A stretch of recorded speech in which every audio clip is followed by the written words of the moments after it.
ഇവർ വിവാഹിതരായാൽ സീരിയലിന്റെ latest episode review ആണ് പറയുന്നത്. അങ്ങനെ അജയ് ധൃതിയിൽ മുറിയിലേക്ക് പോകുന്നതും യാത്രക്കായി ഒരുങ്ങുന്നതും കണ്ടപ്പോൾ ഭവാനിയുടെ നെഞ്ചിലൊരു തീ വീണതുപോലെയായിരുന്നു. ഭയവും പരിഭ്രവും കാരണം അവളുടെ കൈകാലുകളൊക്കെ വിറച്ചു. അജയ് ഇപ്പൊ പുറത്തിറങ്ങിയ സംഗതി മുഴുവനാകെ കൈവിട്ടുപോകും. ഭൂമിജയുടെ കയ്യിൽ ഒരു കത്തുണ്ട്. അന്തരിച്ച സത്യദാസ് മരിക്കും മുൻപ് തന്നെ എഴുതി വെച്ച കത്ത്. ആ കത്തിനുള്ളിൽ എന്തൊക്കെ രഹസ്യങ്ങളാണ് ഒളിച്ചിരിക്കുന്നത് എന്ന് ഭവാനിക്ക് ചിന്തിക്കാൻ പോലും വയ്യ. താൻ ഇത്രയും നാൾ കാത്തു സൂക്ഷിച്ച അഴുക്കുപുരണ്ട സത്യങ്ങൾ, തൻ്റെ ക്രൂരമായ ചിന്തകൾ എല്ലാം അതിലുണ്ടാവുമോ? ഭൂമിജ ആരാണെന്ന സത്യം, അവളിൽ സൗഭാഗ്യപുരത്തെ കുഞ്ഞാണെന്നും സത്യദാസിന്റെ സ്വന്തം ചോരയാണെന്നുള്ള ആ ഒരു സത്യവും ഈ തറവാട്ടുകാരറിഞ്ഞു കഴിഞ്ഞാൽ പിന്നെ ഭവാനി ഒരു നിമിഷം അങ്ങ് കണ്ണടച്ചു. ആലോചിക്കുന്നോറും സമനില തെറ്റുന്നത് പോലെ അവൾക്ക് തോന്നി. ആ സത്യം പുറത്തു വന്നാൽ പിന്നെ തനിക്ക് ഈ വീട്ടിൽ ജീവനോടെ നിൽക്കാൻ കഴിയില്ല. ഒരു നിമിഷം പോലും വൈകാതെ ഭവാനി അഞ്ജനയുടെ മുറിയിലേക്ക് നടന്നു.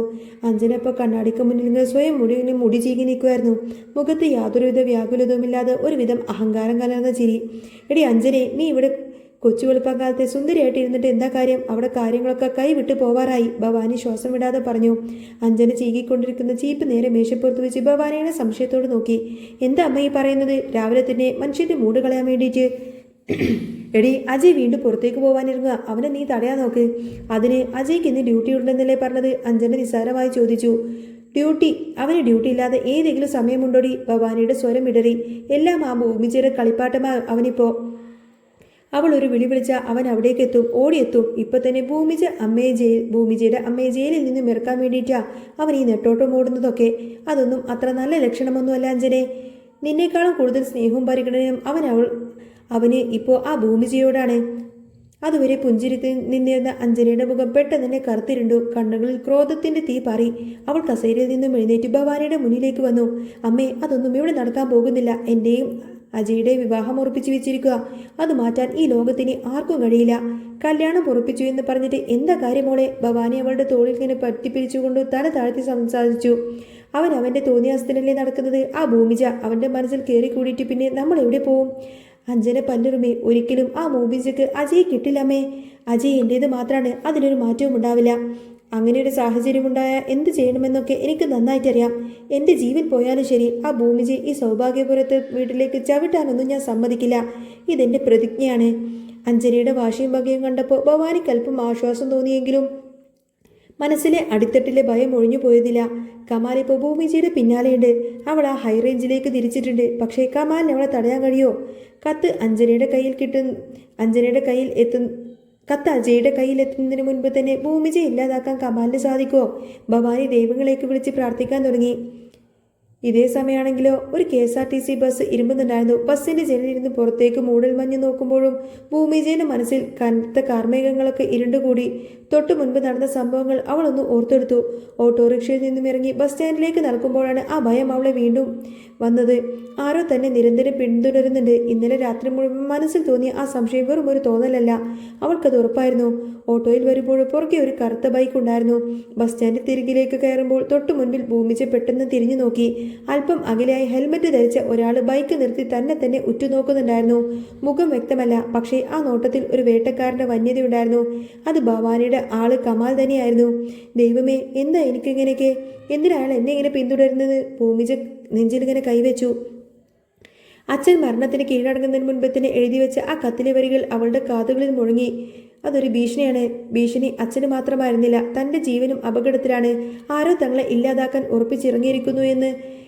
എന്തിനായിരിക്കും? ഏതിന്? ഒരു ഉത്തരവുമില്ല. പക്ഷേ ഭയന്ന് പിന്മാറാനൊന്നും ഭൂമിച്ച് തയ്യാറായില്ല. തറവാട്ടിൽ കിടക്കുന്ന ആ പാവമാമയെ എങ്ങനെയെങ്കിലും രക്ഷിക്കണം. അതിനായി തൻ്റെ ക്രിമിനോളജി പ്രൊഫസറായ ശങ്കരനാരായണൻ സാറിനെ കാണണം. പോസ്റ്റ്മോർട്ടം റിപ്പോർട്ടും ഫോറൻസിക് റിപ്പോർട്ടും വൈരുദ്ധ്യങ്ങൾ കുറിച്ച് വെച്ച് ആ ഒരു ഡയറി കുറിപ്പും നെഞ്ചോട് ചേർത്ത് പിടിച്ച് അവൾ ബസ്സിൽ സീറ്റിലേക്ക് ഇങ്ങനെ ചാരിയിരുന്നു. അവൾക്കറിയില്ലായിരുന്നു ബസ്സിന് തൊട്ടു പിന്നാലത്തിന് ആ കറുത്ത ബൈക്കും അതിൽ മരണത്തിന്റെ ദൂതനായി കമാലും പാഞ്ഞെടുക്കുന്നുണ്ട് എന്ന കാര്യം. സൗഭാഗ്യപുരത്തെ തറവാട്ടിൽ തിണ്ണയിലിങ്ങനെ ഒരു കാറ് വന്നു നിന്നു. കാറിൽ നിന്നിറങ്ങിയ പെൺകുട്ടിയെ കണ്ടപ്പോൾ വരാന്തയിലുണ്ടായിരുന്ന മുത്തശ്ശിയുടെ മുഖത്ത് സന്തോഷം വിടർന്നു. അനുപമേ, മോളെ, നീ വന്നോ? അജയുടെ കസിൻ സഹോദരിയായ അനുപമയായിരുന്നു അത്. ധൈര്യശാലിയും നല്ല സ്വഭാവമുള്ള അനുപമ. കുടുംബത്തിലെ ഏത് പ്രശ്നത്തിലും അജയ്ക്കൊപ്പം പാറ പോലെ ഉറച്ചു നിൽക്കുന്നവളാണ് അവള്. അകത്തു നിന്ന് ഓടി വന്ന അജയ് അനുപമയെ കണ്ടപ്പോൾ ആവേശത്തോടെ അവളെ അങ്ങ് കെട്ടിപ്പിടിച്ചു. അനു, നീ ഒടുവിൽ എത്തിയല്ലേടി? എനിക്ക് എത്ര സന്തോഷമായി എന്നറിയാമോ? അനുപമ ചിരിച്ചുകൊണ്ട് അവൻ്റെ തോളിൽ നിന്ന് കൈകെട്ടി. പിന്നെ വരാതിരിക്കാനൊക്കെ പറ്റുമോടാ അജയ്? എനിക്ക് എൻ്റെ ഒരു സഹോദരൻ്റെ കല്യാണമല്ലേ വരാൻ പോകുന്നത്. ഞാൻ വരാതെ ഈ കല്യാണം നടക്കുമോ? എല്ലാവരും അനുപമയെ സ്നേഹത്തോടെ സ്വീകരിച്ച് അകത്തേക്ക് കൊണ്ടുവന്നു. എന്നാൽ ദൂരെ ഒരു തൂണിൻ്റെ മറവിൽ നിന്ന് ഇതൊക്കെ കണ്ടുനിന്ന ഭവാനിയുടെ മുഖം കറുത്തു. അനുപമയെ പണ്ട് തൊട്ടേ ഭവാനിക്ക് തീരെ ഇഷ്ടമില്ല. അവൾ അജയുടെ പക്ഷം ചേർന്നുകൊണ്ട് കാര്യങ്ങളൊക്കെ തല കീഴായി മറിക്കുമോ എന്നൊരു ഭയം ഭവാനിക്കുണ്ടായിരുന്നു. ഉടനെ തന്നെ ഭവാനി വീണ്ടും അഞ്ജനയുടെ മുറിയിലേക്കെത്തി. എടി, അനുപമ വന്നിട്ടുണ്ട്. അഞ്ജന കട്ടിൽ നിന്നും എഴുന്നേറ്റു. അതിൻ്റെ അമ്മേ, അവൾ വന്നാൽ പിന്നെ എന്താ ഇവിടെ പ്രശ്നം? എടി, നിനക്കറിയില്ലേ അവളുടെ സ്വഭാവം? ഭവാനി സ്വരം താഴ്ത്തി പറഞ്ഞു. അവൾ എപ്പോഴും അജയ്ക്ക് വേണ്ടി ഒത്താശ ചെയ്യുന്നവളാ. പണ്ട് തൊട്ടേ അവൾ ഇവിടെ വരുന്നത് എനിക്ക് തീരെ ഇഷ്ടമുള്ള കാര്യമില്ല. അവളും അജയും കൂടി ഒന്നിച്ചു കഴിഞ്ഞാൽ പിന്നെ നമ്മൾ പദ്ധതിയിട്ട് പലതും തകിടം മറിയും. ജാഗ്രതയോടെ ഇരിക്കണം. ഇതേ സമയം അജയ് അനുപമയെ തൻ്റെ മുറിയിലേക്ക് വിളിച്ചുകൊണ്ടുപോയി കഥ കടച്ചു. അനുപമ കട്ടിലിരുന്ന് അജയെ നോക്കി പുഞ്ചിരിച്ചു. പറയടാ അജയ്, എന്തൊക്കെയുണ്ട് വിശേഷങ്ങൾ? കല്യാണ ചെക്കനായിട്ട് ഒരുങ്ങിയിരിക്കുവാണല്ലേ നീ? അധികം വൈകാതെ തന്നെ താലി കെട്ടലല്ലേ? അജയുടെ മുഖത്ത് സന്തോഷം പെട്ടെന്നങ്ങ് മാഞ്ഞു പോവാണ്. അവൻ ദീർഘമായൊന്ന് ശ്വാസമെടുത്ത് ജനലിനരികിലേക്ക് നടന്നു. അനു, എനിക്ക് ഈ കല്യാണത്തിന് ഒട്ടും താല്പര്യമില്ലടി. അനുപമ ഞെട്ടിപ്പോയി. താല്പര്യമില്ലെന്നോ? അതെന്താണ് നീ ഈ പറയുന്നത്? അതെ അനു, എനിക്കൊട്ടും ഇഷ്ടമില്ലാത്തൊരു ബന്ധമാണിത്. ഇവിടെ ആരോടും പറഞ്ഞിട്ട് ഒരു കാര്യവുമില്ല. എല്ലാവരും എന്നെ നിർബന്ധിച്ച് അതിലേക്ക് അങ്ങ് തള്ളിവിടാണ്. ആ അഞ്ജനയില്ലേ, അവളോട് ഞാൻ എത്രയോ തവണ പറഞ്ഞതാ എന്നെ ഒഴിവാക്കി തരാന്. പക്ഷേ അവൾ കേൾക്കുന്നില്ല. എന്നോടുള്ള സ്നേഹം കൊണ്ടൊന്നല്ല, വെറും ഒരു വാശിയും വൈരാഗ്യം തീർക്കാൻ വേണ്ടി മാത്രം അവൾ എന്നെ കെട്ടണമെന്ന് പറഞ്ഞ് നടക്കുന്നത്. എനിക്കത് സഹിക്കാൻ പറ്റുന്നില്ലടി. അനുപമ എഴുന്നേറ്റ് വന്ന് അജയുടെ തോളിൽ ഇങ്ങനെ കൈവച്ചു. എടാ അജയ്, നിനക്ക് സന്തോഷമില്ലാത്തൊരു ജീവിതത്തിലേക്ക് നീ പോകരുത്. നിനക്ക് ഈ കല്യാണം ഇഷ്ടമില്ലെങ്കിൽ അത് നടത്താതിരിക്കാനുള്ള വഴി എനിക്കറിയാം. നീ പേടിക്കണ്ട എന്ന് അനുപമ എപ്പോഴും നിന്നോടൊപ്പമുണ്ട്. ഈ കല്യാണം ഞാൻ കലക്കി തരാമെന്നൊക്കെ പറയാണ്. അജയ് സംശയത്തോടു കൂടെ തന്നെ അവളെ നോക്കി. അത് നടക്കുമെന്നൊന്നും തോന്നുന്നില്ലടി. മുത്തശ്ശിയും അച്ഛനൊക്കെ ഒരേ നിർബന്ധ. നീ ഒന്നും മിണ്ടാതിരിക്കട, അനുപമ ഉറച്ച സ്വരത്തിൽ പറഞ്ഞു. നിന്റെ കൂടെ നിൽക്കാൻ ഈ അനുപമയുണ്ട്. ഒരു വാക്ക്, നീ അതേ എന്നൊരു വാക്ക് പറഞ്ഞാൽ മതി. ഈ ബന്ധം നടക്കാതിരിക്കാൻ എന്തൊക്കെ ചെയ്യാമോ അതൊക്കെ ഞാൻ ഏറ്റെടുത്തു. ഇന്നു മുതൽ അതിന് വേണ്ടിയിട്ടുള്ള പരിശ്രമമായിരിക്കും. അനുപമയുടെ ആ ഒരു വാക്കുകളൊക്കെ അജയ്ക്ക് വലിയ ആശ്വാസമായി മാറി. ജയിലിൽ തണുത്ത് ഈ സമയത്ത് തന്നെ അംബിക ജയിലിലായിരുന്നു. പുറത്ത് ഇരുട്ടത്തേക്ക് നോക്കുമ്പോൾ അവളുടെ കണ്ണിൽ നിന്നും കണ്ണുനീർ തുള്ളി ഇറ്റി വീണു. മനസ്സിൽ അന്ന് നടന്ന ദാരുണമായ സംഭവങ്ങൾ ഓരോന്നോരോന്നായി തെളിഞ്ഞു വന്നു. നാടകം പോലെ ആൾക്കാർ ഒളിപ്പിച്ചു വെച്ച് ആ ഒരു കെണിയിൽ താൻ വീണുപോയ ആ നിമിഷം. എന്തിനാണ് താൻ ആ രക്തം പുരണ്ട കത്തിയെടുത്ത് കയ്യിൽ പിടിച്ചത്? തൻ്റെ ആ ഒരു അബദ്ധമല്ലേ യഥാർത്ഥ കൊലയാളിക്ക് കാര്യങ്ങളൊക്കെ എളുപ്പമാക്കി കൊടുത്തത്? യഥാർത്ഥത്തിൽ അതാണ് സംഭവിച്ചത്. അത് താൻ എത്ര നിലവിളിച്ച് പറഞ്ഞിട്ടും പോലീസുകാരെ പോലൊന്നും വിശ്വസിച്ചില്ല. പാവം തൻ്റെ പോള് ഭൂമിജ. തനിക്ക് വേണ്ടി സത്യം പുറത്തു കൊണ്ടുവരാൻ വേണ്ടിയിട്ട് അവൾ നെട്ടോട്ടം അങ്ങനെ അലഞ്ഞു തിരിഞ്ഞ് നടക്കുമായിരിക്കും. എത്രമാത്രം വേദനിക്കുന്നുണ്ടാവും ആ പാവം പെൺകുട്ടി. ജീവന് തുല്യം സ്നേഹിച്ച അച്ഛനും പോയി, അമ്മ ജയിലിലായി. എന്ത് പാപമാണ് ഞങ്ങൾ ചെയ്തത്? അംബിക വിങ്ങിപ്പൊട്ടി. ഭൂമിജ മോളെ. ഭൂമിജ ആരാണെന്നുള്ള സത്യം അച്ഛൻ പറയാനിരുന്നതാ. ആ കൃത്യസമയത്ത് തന്നെ പാവത്തിൻ്റെ ജീവനെടുത്തു. ദൈവമേ, എൻ്റെ മോൾക്കിനി ആരുണ്ട്? പുറത്തിറങ്ങിക്കഴിഞ്ഞാൽ ഭൂമിജയും കൂട്ടി എങ്ങോട്ടേക്കെങ്കിലും വിദൂരത്തേക്ക് ഓടിപ്പോകണം. ഇനി ഇവിടെ നിന്ന ആ ജീവനും ആപത്താണ്. പക്ഷേ ജയിലിൻ്റെ ഈ അഴിക്കുള്ളിൽ നിന്ന് താൻ എന്ത് പുറത്തിറങ്ങാനാ? ഈ സമയത്താണ് ഒരു വനിതാ പോലീസുകാരി പ്ലേറ്റിൽ ആഹാരവുമായി സെല്ലിനകത്തേക്ക് വന്നത്. ദാ ചേച്ചി, കുറച്ച് കഴിക്ക്. രാവിലെ മുതലൊന്നും കഴിച്ചിട്ടില്ലല്ലോ. അംബിക തലയാട്ടി. വേണ്ട മോളെ, എനിക്കൊന്നും വിശക്കുന്നില്ല. അങ്ങനെ പറയരുത് ചേച്ചി, ആ പോലീസുകാരി അനുകമ്പയോട് പറഞ്ഞു. ചേച്ചി ആഹാരം കഴിച്ചില്ലെന്ന് അറിഞ്ഞു കഴിഞ്ഞാൽ ആ ഭൂമിജയ്ക്കത് സങ്കടമായിരിക്കും. അവളിവിടെ വരുമ്പോഴൊക്കെ ചേച്ചിയെക്കുറിച്ചുള്ള വേവനാതി മാത്രമാണ്. ചേച്ചിയെ പുറത്തിറങ്ങാൻ വേണ്ടിയിട്ട് ആ കുട്ടി രാവും പകലും കിടന്ന് കഷ്ടപ്പെടുക. ചേച്ചി ഒരു തെറ്റും ചെയ്തില്ല എന്ന് ഞങ്ങൾക്കറിയാം. ധൈര്യമായിട്ടുണ്ട്. ഞങ്ങളെല്ലാവരും കൂടെയുണ്ട്. എൻ്റെ മോള് പാവമാണ്. അംബികയുടെ ശബ്ദമിളറി. എനിക്ക് വേണ്ടിയിട്ടാ അവൾ ഓടി നടക്കുന്നത്. ആ പോലീസുകാരുടെ ആശ്വാസവാക്കുകൾ കേട്ടിട്ടും അംബികക്ക് കണ്ണീരിറങ്ങിയില്ല. മകളുടെ സുരക്ഷയെക്കുറിച്ചിട്ടുള്ള ഭയം അവളുടെ നെഞ്ചിൽ ഒരു തീക്കനലായി തന്നെ എരിഞ്ഞു. ഇതേ സമയം ഹൈ റേഞ്ചിലെ നിശബ്ദമായ ഒരു റിസോർട്ടിൻ്റെ ഭൂമിജ ശങ്കരനാരായണ സാറിൻ്റെ മുന്നിലേക്കെത്തി. റിസോർട്ടിൽ ആ റിട്ടയർഡ് ക്രിമിനോളജി പ്രൊഫസറായിരുന്ന ശങ്കരനാരായണൻ ഭൂമിജ കൊണ്ടുവന്ന പോസ്റ്റ്മോർട്ടം റിപ്പോർട്ട്, ഫോറൻസിക് റിപ്പോർട്ടും സാമ്പിളൊക്കെ കുറിപ്പുകൾ ഓരോന്നോരോന്നായി സൂക്ഷ്മമായി പരിശോധിച്ചു. കുറേ സമയം നിശബ്ദനായിരുന്ന ശേഷം അദ്ദേഹം കണ്ണട ഊരി മേശപ്പുറത്തേക്ക് വെച്ചു. ഭൂമിജയെ നോക്കി. ഭൂമി, നിന്റെ സംശയങ്ങളും ഊഹങ്ങളും 100% ശരിയാണ്.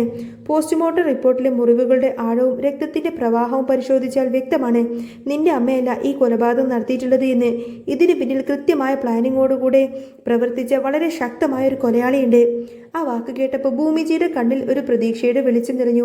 സാറേ, അപ്പോൾ എൻ്റെ അമ്മ നിരപരാധിയാണെന്ന് തെളിയിക്കാൻ കഴിയുമല്ലേ?